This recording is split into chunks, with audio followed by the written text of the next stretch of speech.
오늘의 주요 뉴스입니다.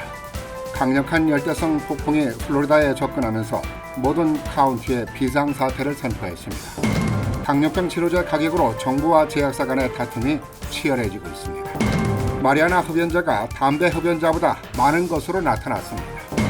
뉴저지에서 성매매하려던 한인 농부가 경찰에 체포됐습니다. 긴급 출동 호출을 받고 출동했던 헬기가 추락하면서 2명이 사망했습니다. 이상은 이 시간 주요 뉴스입니다. 여러분 안녕하십니까? KBS 뉴스입니다. 강력한 열대성 폭풍 이달리아가 플로리다로 접근하고 있습니다. 이달리아 폭풍은 멕시코만에서 발생을 해서 벌써 쿠바를 강타하고 플로리다로 북상하면서 플로리다 46개 모든 카운티에 비상사태가 선포됐습니다. 공항까지 폐쇄되면서 긴장감이 고조되고 있습니다. 자세한 소식 서경희 아나운서가 전해드립니다. 국립허리케인센터는 이달리아가 쿠바 서쪽 끝에서 약 130km 떨어진 바다에서부터 최대 시속 112km 강풍을 몰고 북상하고 있다고 밝혔습니다. 앞서 이달리아는 쿠바 서쪽 지역을 강타해 27일 하루에만 100mm에 달하는 비를 쏟아붓는 등 피해를 줬습니다. 이달리아는 빠르면 오늘 늦게 허리케인급 돌풍으로 플로리다주에 영향을 미치기 시작해 내일은 플로리다주 해안 지역에 상륙할 것으로 관측됩니다. 기상청은 해안 지역에 도달할 때는 이달리아가 3등급 허리케인으로 발달해 있을 것으로 보인다고 밝혔습니다. 허리케인 등급은 위력에 따라 1에서 5등급으로 나뉘고 3등급부터는 메이저급 허리케인으로 분류됩니다.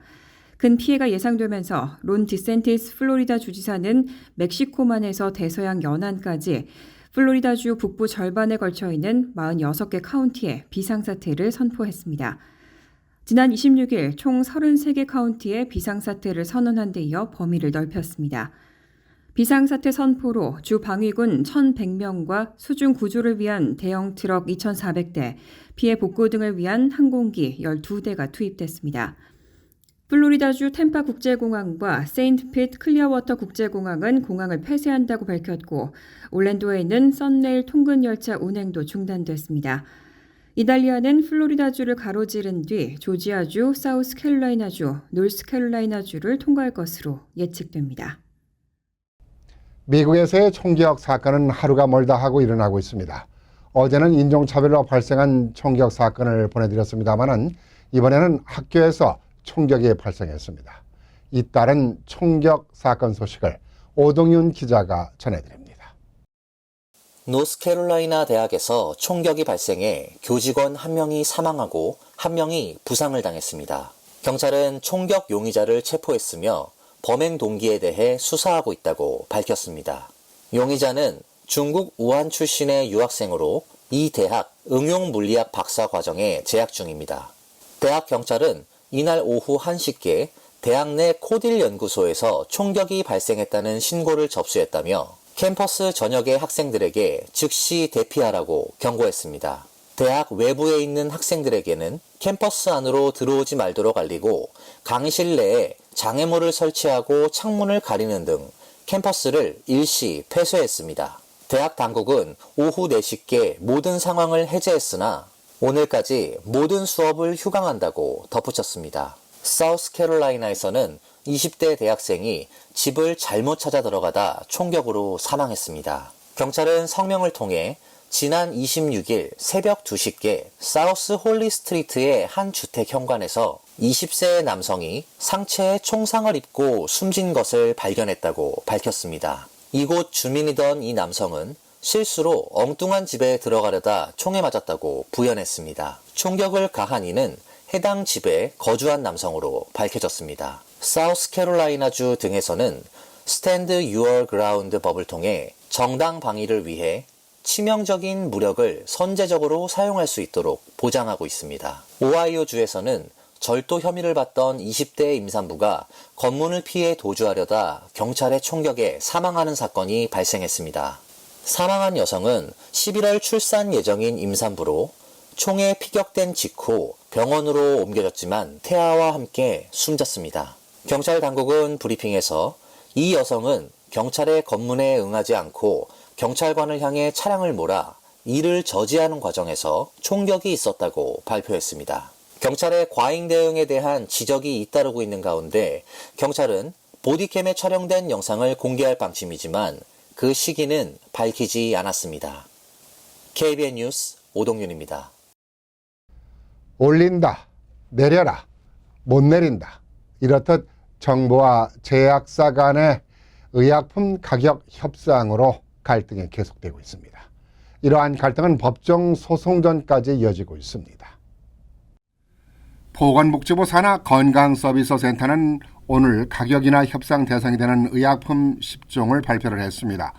대상 의약품을 보면은 당뇨병 치료제에는 자노비아, 혈전용의자 엘류키스, 혈액암 치료제 인브로니카, 신부전 치료제 자디앙, 유방암 치료제 임렌스 등입니다. 이들 의약품에 대한 협상은 제조사의 동의를 얻어서 23년과 24년에 진행되며 건강센터는 내년 9월에 최대 공정 가격을 발표할 예정입니다. 협상된 가격은 26년부터 적용됩니다. 보건복지부는 오는 2027년부터 15개, 28년에는 15개의 의약품에 대해서 추가로 협상할 수 있으며 29년에는 협상 대상 의약품이 연간 20개로 늘어나게 됩니다. 만약 제조사가 가격 협상에 동의하지 않을 경우 메디케어와 메디케이드 시장에서 의약품을 철수하거나 막대한 세금을 내야 합니다. 이에 대응하는 제조사들은 가격 협상이 반헌법적이라는 이유로 소송을 제기한 상태입니다. 바이든 대통령은 성명을 내고 거대 제약업체들은 정부를 상대로 8건의 소송을 냈고 진전을 막기 위해서 지난해 4억 달러를 지출했다면서 우리는 물러서지 않을 것이라고 밝혔습니다. 약값 인하가 시행되면 900만 명의 고령자들의 혜택을 보게 되고 납세자들이 1,600억 달러를 절약할 수 있다면서 이 계획은 바이드노믹스 핵심이라고 강조를 했습니다. 망명 가족의 자녀들이 학교 등록에 어려움을 겪고 있습니다. 학교 당국이 보이지 않는 차별로 서류들을 까다롭게 요구하고 있기 때문입니다. 이에 대해서 뉴욕 주정부가 망명 신청자 학생을 거부하는 뉴욕 이런 모든 학군에 법적 조치를 하겠다고 경고하고 나섰습니다. 제임스 뉴욕주 검찰총장과 로사주 교육국장은 최근 일부 학교에서 차별적인 관행을 통해 서류 미비 학생이나 망명 신청 가정 자녀의 학교 등록을 어렵게 만들고 있다면서 영국 거주지 예방접종 기록 등이 없어도 뉴욕주의 모든 학생은 입학을 허가받아야 한다고 밝혔습니다. 뉴욕시에 따르면 지난해 말까지 약 18,000명의 망명 신청자 학생들이 공립학교에 등록을 했으며 대부분의 망명 신청자 가정에는 거주지 증명을 위한 3일의 시간이 주어집니다. 뉴욕주법은 서류비비 학생이 영국 거주지 증명과 정식 임대 서류 등 특정 증거를 제공할 수 없을 때 학교가 해당 학생의 입학을 거부하는 것을 금지하고 있습니다. 쉘터 등 임시 숙소에서 지내며 영국 거주지가 없는 가정의 학생이 공립학교에 등록할 경우 필요한 서류에 관계없이 다음 학년도에 학교에 등록돼야 합니다. 하지만 일부 학군에서는 학생들이 정기적으로 거주지 관련 증명 서류를 제출하도록 해서 서류 미비 학생들의 학교 생활을 어렵게 만드는 관행을 유지하고 있습니다. 학교에 입학 허가 시 가족의 유권자 등록증 혹은 공식 임대 증서를 제출을 하도록 요구하는 정책도 명시되어 있습니다. 검찰은 이러한 정책이 법적 위반 사항에 해당되며 해당 학군은 소송 위험에 노출될 수 있다고 경고를 했습니다. 어느 정도 예상됐던 일입니다만 뉴욕주에서 마리화나를 피우는 이들의 비율이 담배 흡연자 비율을 앞지른 것으로 나타났습니다. 마리화나 사용자 비율이 급격하게 늘어나고 있기 때문입니다. 이로 인해 간접 흡연과 냄새 때문에 고통을 호소하는 사람들도 많아졌습니다. 고다미스트가 어제 뉴욕주 보건국 자료를 인용해 보도한 데 따르면 지난달 기준 뉴욕주 마리화나 흡연자 비율은 13%로 담배 흡연자 비율 12%를 앞질렀습니다. 매일 마리화나를 피운다고 응답한 사람의 비율도 6%에 가까워진 것으로 나타났습니다. 전국적으로도 담배보다 마리화나를 더 많이 피우는 추세입니다. 지난해 여론조사기관 갤럽이 발표한 조사 결과에 따르면 18세 이상 성인의 마리화나 흡연율은 16%로 역대 최고를 기록했습니다.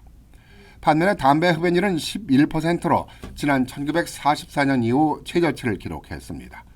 젊은 층이 담배 대신 마리화나에 관심을 갖는 경우가 많아진 결과로 풀이됩니다. 노역주는 지난 2021년 앤드류 쿠오모 전 주지사가 기호용 마리화나 사용을 합법화시켰고 지난해 말 기호용 마리화나 판매를 승인을 해서 합법 마리화나 판매소 오픈을 허가하기 시작을 했습니다. 마리화나 판매 라이선스가 발급되기 전까지 2년간 공백 기간 동안 뉴욕 전역에는 불법 마리화나 판매소가 이미 자리 잡았고 마리화나 흡연율이 증가했던 것으로 알려졌습니다. 마리화나 사용률이 높아지면서 노예커들은 냄새와 간접 흡연, 두통 등을 호소하고 있습니다. 지난 2021년 노역조 기호용 마리화나 사용이 합법화한 후 노역시 민원 전화로 접수된 흡연 관련 불만은 21년 3,394건, 22년에는 4,202건으로 합법화 이전인 지난 2020년 2,778건에 비해서 급증한 것으로 나타났습니다. 뉴저지주 정부에 이름 모를 돈이 무려 60억 달러가 있다고 합니다. 이 돈은 은행 잔고라든가 각종 경제활동을 하면서 몰라서 못 찾아간 돈이라고 합니다. 혹시 내 돈이 있는지 확인해 봐야겠습니다. 뉴저지주가 총 60억 달러에 달하는 주인이 안 찾아간 돈과 자산을 소유권을 가진 주민 또는 사업체가 조속히 찾아갈 것을 요청했습니다. 뉴저지주 미청구 자산청은 주민 또는 사업체가 각종 경제활동을 하면서 있거나 몰라서 찾아가지 않은 유틸리티 보증금, 보험 지급금, 은행 잔고, 자산 수익 등이 크게 늘고 있다면서 미청구 자산 찾기 웹사이트를 이용해서 자신들의 돈과 재산을 찾아갈 것을 요청을 했습니다. 주민이나 사업체가 자신들의 소유권을 주장하지 않아 주정부가 관리하고 있는 자산 중에는 부동산이나 유산 등도 포함되어 있습니다. 뉴저지주가 관리하는 미청구 자산은 지난 1년 동안에만 23만 7천 건이 추가돼서 수백만 건으로 늘었는데 그에 반해서 소유권을 주장해 찾아간 사례는 7만 3천 건에 총 2억 3천만 달러에 그쳤습니다. 한인동포사의 언론이 가장 다루기 싫은 뉴스입니다. 무슨 뉴스냐면은 성매매 사건 소식입니다. 마사지 성매매가 한동안 뜸했습니다마는 위장한 수사관에게 시도하려다가 한인이 체포됐습니다. 뉴저지주 에섹스 카운티 블룸필드 경찰은 타운 내에 있는 마사지 업소에서 성매매를 하려 한 혐의로 뉴욕시 퀸즈에 거주하는 허모 씨를 체포했다고 발표를 했습니다. 허 씨는 탑 헬스 스파라는 이름의 마사지 업소에서 일하면서 고객으로 위장한 수사관에게 성매매를 제안하고 실제 시행 직전에 덜미를 잡힌 것으로 나타났습니다. 블룸필드 경찰은 주민들이 마사지 업소가 생긴 뒤 삶의 질 저하 문제로 우려를 제기했다면서 경찰은 이러한 우려를 반영을 해서 일정 기간의 탐색과 준비 기간 끝에 검거 작전을 펼쳐서 범죄 행위를 적발했다고 밝혔습니다. 허 씨는 정식 마사지 라이센스 없이 일을 했던 것으로 드러났으며 법원 출두 명령을 받고 석방이 됐습니다. 한동안 근절된 것으로 보였던 한인들의 성매매 관련 사건이 최근 들어서 다시 잇따르고 있습니다. 뉴저지주에서는 지난해 말에도 한인 여성 3명이 성매매와 이민법 위반 혐의로 체포되기도 했습니다. 플로리다에서 긴급 호출을 받고 출동했던 헬기가 추락하면서 2명이 사망하고 2명이 부상당했습니다. 불행하게도 추락한 집에 지붕이 뚫리면서 주택에 살고 있던 사람은 날벼락을 맞은 것입니다.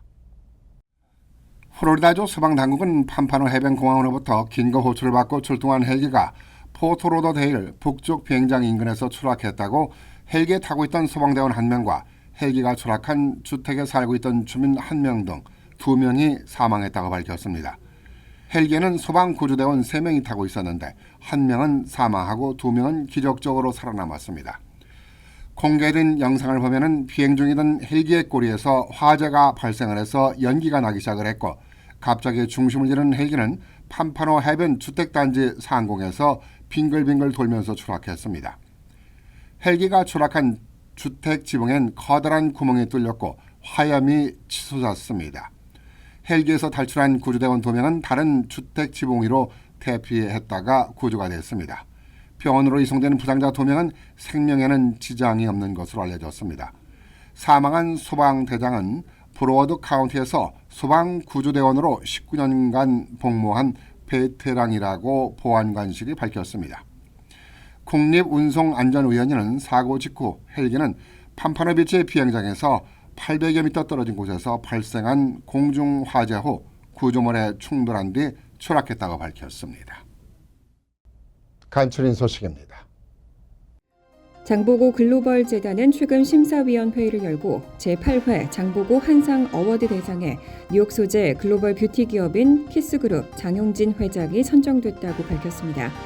장 회장은 1989년 뉴욕주 플러싱에서 창업한 이래 종업원 12,000명을 두고 연매출 1조 4천억 원을 올리는 뷰티 그룹 키스그룹을 이끌고 있습니다. 패션 네일 부문은 미국 시장의 80%를 차지하고 있고 속눈썹 시장도 65%를 점유하고 있습니다. 시상식은 오는 11월 27일 여수 디오션 호텔에서 열릴 예정입니다. 중국이 영어뿐 아니라 한국어와 독일어, 프랑스어 등 다양한 외국어로 가짜뉴스를 퍼뜨리고 선동을 시도하다가 적발됐습니다. 뉴욕타임즈는 오늘 페이스북과 인스타그램의 모회사 메타가 중국 정부가 배후에 있는 가짜 계정들을 삭제했다고 보도했습니다. 삭제된 계정은 페이스북 계정 7,704개, 페이스북 페이지 954개, 페이스북 그룹 15개, 인스타그램 계정 15개 등입니다. 메타는 최근 6년간 중국 정부가 배후로 지목되는 가짜 계정들을 모두 7회에 걸쳐 적발했습니다. 메타는 2016년 미국 대선 과정에서 러시아가 페이스북 가짜 계정을 통해 여론 조작에 나섰다는 사실이 알려진 후 정기적으로 가짜 계정을 단속하고 있습니다. 기영미 단체 유나잇 뉴욕이 공개한 여론조사 결과에 따르면 뉴욕 주민 5명 가운데 4명은 주지사와 주의원의 임기 제한을 지지하고 있는 것으로 나타났습니다. 지난 4월 여론조사 결과에서는 주지사 임기 제한은 77%, 주의원의 경우 75%를 기록한 바 있어 주민들의 임기 제한 요구가 더 커졌습니다. 뉴욕 주지사의 임기는 4년이지만 몇 번이고 연임할 수 있기 때문에 부패의 원인이 될 수 있다는 우려가 있습니다. 2년 임기의 주의원도 연임 제한이 없습니다. 채시오컬 주지사도 지난해 주지사 임기를 2회로 제한하는 데 동의한다는 입장을 밝힌 바 있습니다. 전미대중교통협회는 2023년 최우수 대중교통 시스템상 수상기관으로 뉴저지 트랜짓을 선정했습니다. 이 상은 안전과 유지관리, 고객 서비스, 재무관리 등 12가지 지표에 대한 평가를 바탕으로 선정됩니다. 뉴저지 트랜짓은 지난 1984년과 94년, 96년, 97년 등 4차례 이상을 수상한 바 있습니다. 수상 소식에 뉴저지 트랜짓을 이용하는 승객들은 운행 지연과 취소 등 문제가 많다며 이해가 안 된다는 반응입니다. 일부 승객들은 소셜미디어 등에 비판의 글을 게시하고 있습니다. 환율과 증권 소식입니다.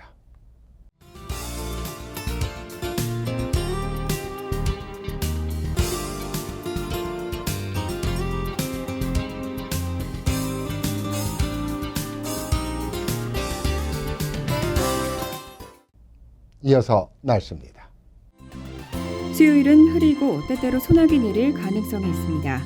낮 최고 기온은 84도, 섭씨 29도, 밤 최저 기온은 64도, 섭씨 18도로 예상됩니다. 목요일은 맑은 날씨가 예상됩니다. 금요일도 화창한 날씨를 보이겠습니다. 한국의 장보고 글로벌 재단에서 수여하는 장보고 한상 어워드가 있습니다. 해외 동포들에게 주는 상인데 한인 동포 사회나 지역을 위해서 크고 작은 일을 훌륭하게 봉사하신 분들에게 줍니다. 뉴욕에서도 수상을 하시는 분이 계신데 이런 상이 해외 동포들에게 주어지도록 상을 제정한 것이 매우 훌륭하다고 생각합니다. 늘 좋지 않은 소식들만 있었는데 이런 수상을 통해서 동포 사회가 더욱 신뢰를 하고 믿음으로 발전해 나아가는 계기가 되지 않을까 생각합니다. 네, 오늘 KBN 뉴스를 마칩니다. KBN과 함께 즐거운 저녁 되시기 바랍니다. 감사합니다.